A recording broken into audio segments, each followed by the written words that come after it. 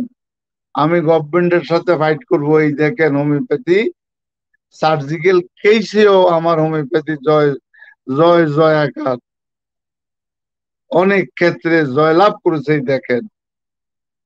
কিন্তু আমার এই 40 বছরের আমার এই জীবনে, আমার এই চিকিৎসা জীবনে আমি এর পিছনে বহু ডাক্তারের কাছে গিয়েছি যারা নিজেদেরকে জাহির করে 24 ঘন্টায় কিউর, 7 দিনে কিউর, আমরা এই করতে পারি এই করতে পারি।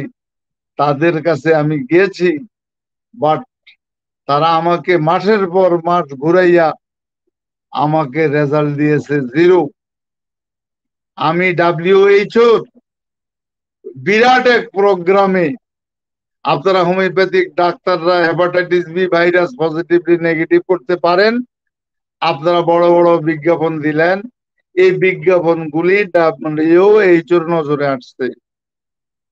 নজরে আসার পরে আমার মতো একটা ক্ষুদ্র ব্যক্তি তারা ডেকেছে, আরো কয়েকজনকে ডেকেছে, কিন্তু আমরা সময় নিয়ে যারা হেপাটাইটিস বি ভাইরাসকে পজিটিভটা নেগেটিভ করতে পারে বিজ্ঞাপন দিয়েছে, তাদের ধারে ধারে ঘুরে আমি হয়রান হয়ে গেছি। কিন্তু তারা আমাকে একটা কেসও দিতে পারে নাই। তাহলে বুঝছেন? সুতরাং এগুলা ছাড়াও আরো বহু রোগ আছে যেগুলো আমরা চিকিৎসা করতে পারি।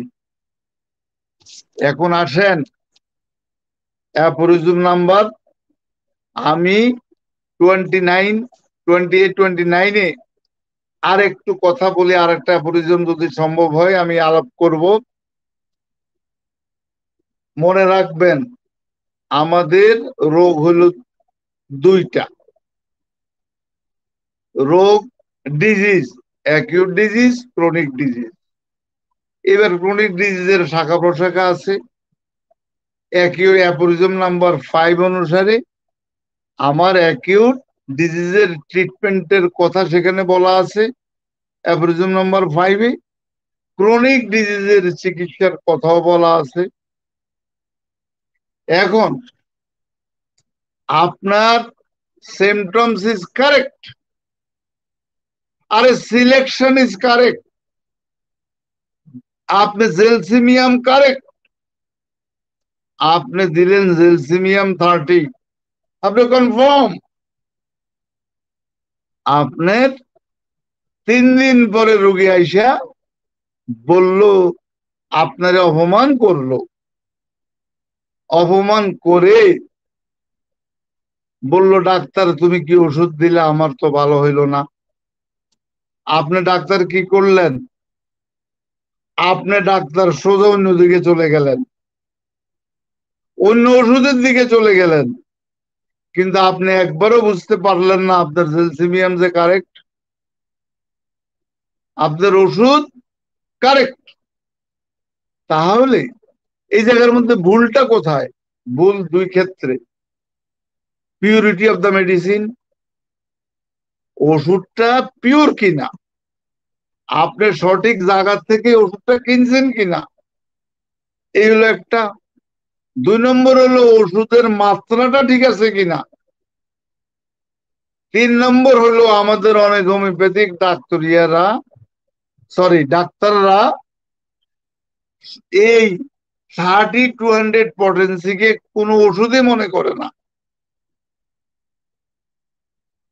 সুতরাং এই ক্ষেত্রে আপনি হয়তো চিন্তা করতেছেন যে আপনার সিলেকশনটা কারেক্ট হয় নাই, বিধায় আপনি অন্যদিকে থ্রো করছেন।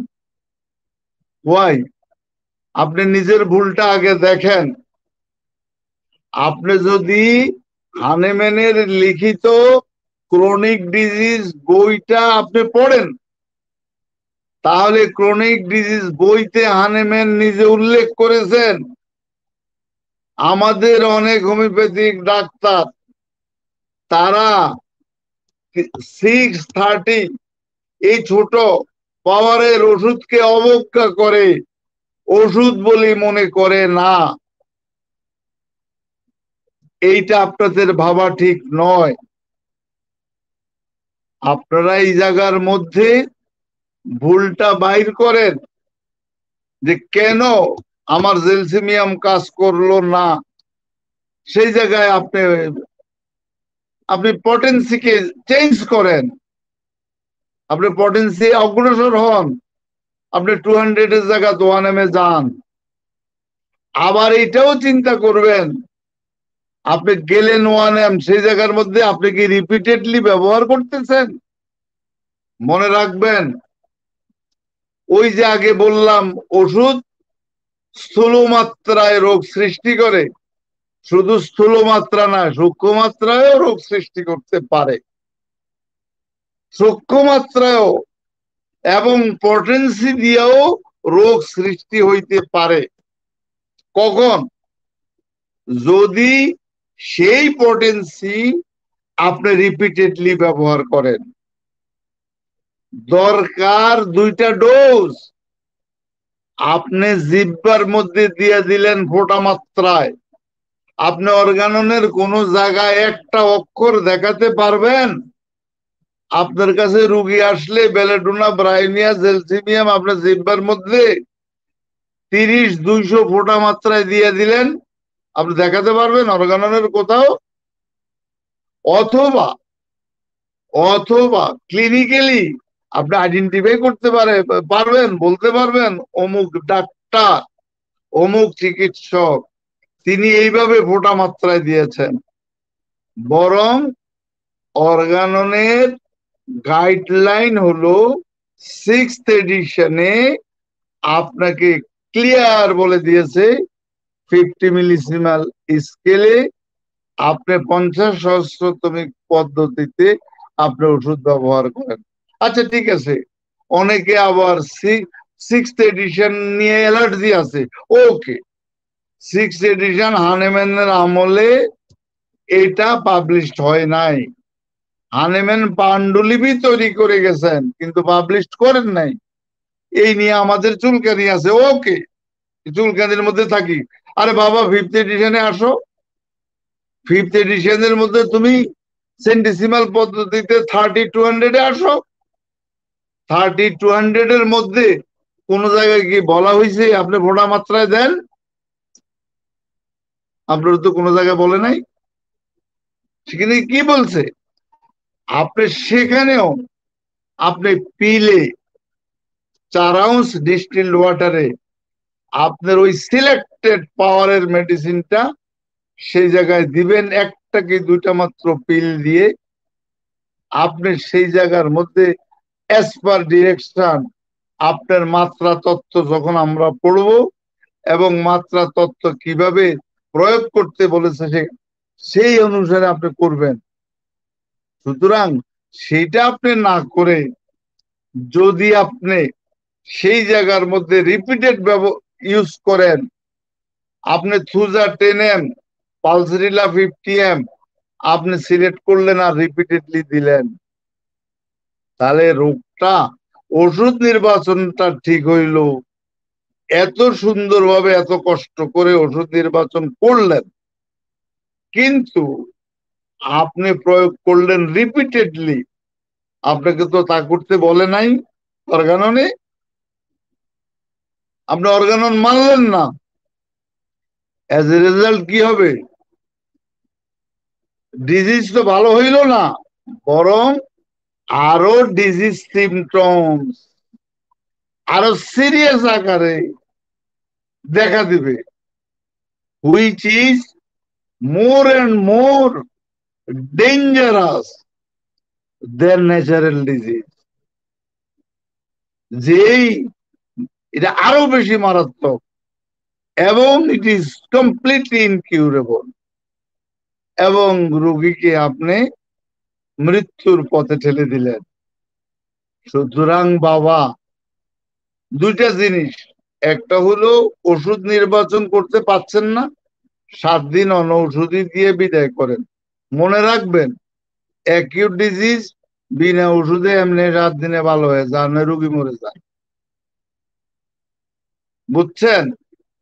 আর এই ক্রনিক ডিজিজ যখনই আপনি বুঝবেন ওষুধ নির্বাচনের ক্ষেত্রে আপনি সময় নিবেন, সময় নিয়ে কনফার্ম হবেন, হওয়ার পরে তারপরে সেই ক্ষেত্রে আপনি পটেন্সি নির্বাচন করবেন।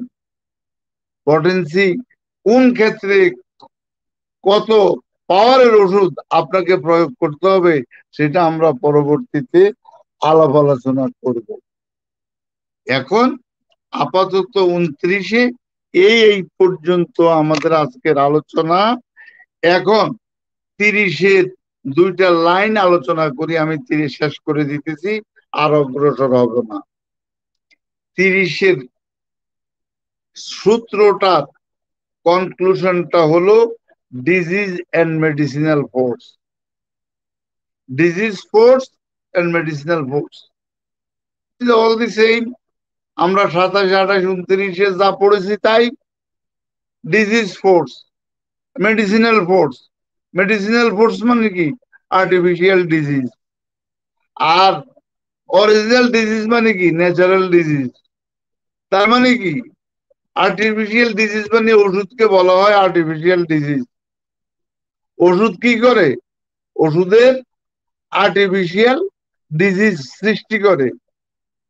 আর আর ন্যাচারাল ডিজিজ ন্যাচারাল ডিজিজে ওষুধের মাধ্যমে সৃষ্টি হয়। তাহলে আমার ফাংশনটা কি?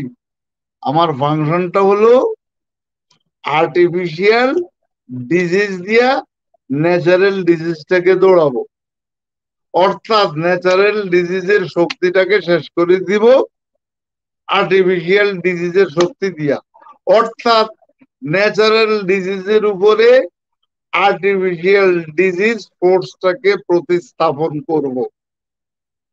তাহলে আর্টিফিশিয়াল ডিজিজ ফোর্স এইটা ন্যাচারাল ডিজিজ চেয়ে বেশি, তাহলে না ন্যাচারাল ডিজিজ ভালো হয়ে যাবে।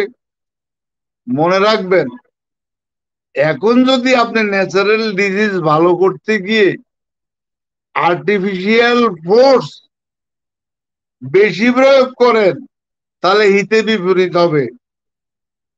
আপনার মাথায় 1 মনের বস্তা নিয়ে চললেন, এর উপরে আরো 10 কেজি বার বহন করতে পারবেন, কিন্তু এর উপরে যদি 20 কেজি দিয়ে দেয়, আমাদের নেকের রগগুলি ছিঁড়ে যাবে। সুতরাং ঠিক তেমনি ভাবে ওষুধের সেই জায়গায় রোগ ভালো করতে গিয়ে আপনি যদি আর্টিফিশিয়াল শক্তি বেশি দেন, তাহলে হিতে বিপরীত হবে। ওই ন্যাচারাল ডিজিজটা একদিকে ভালো হবে, আরেকদিকে ওষুধ জনিত যে এই রোগ সৃষ্টি হয়ে গেল, সেইটা ন্যাচারাল ডিজিজের চেয়েও মারাত্মক। যার কারণে আপনার সব বিদ্যা শেষ, সিলেকশন কারেক্ট, ওষুধ নির্বাচন কারেক্ট, কিন্তু মাত্রা বিজ্ঞান সম্বন্ধে আপনার কোনো ধারণা নাই, এবং ওষুধের পাওয়ার সম্বন্ধে, শক্তি সম্বন্ধে আপনার কোনো ধারণা নাই। এজ এ রেজাল্ট গুড়ে বালি, এজ এ রেজাল্ট। সুতরাং দয়া করে ওষুধ যখন রোগীর ক্ষেত্রে দিবেন, অনেক ডাক্তাররা মনে করে যে ঘন ঘন ওষুধ দিলে বোধহয় তাড়াতাড়ি ভালো হয়ে যাবে। সম্পূর্ণ মিথ্যা কথা, একদম মিথ্যা কথা। কারণ সিলেকশন কারেক্ট করলে 1 dose is enough.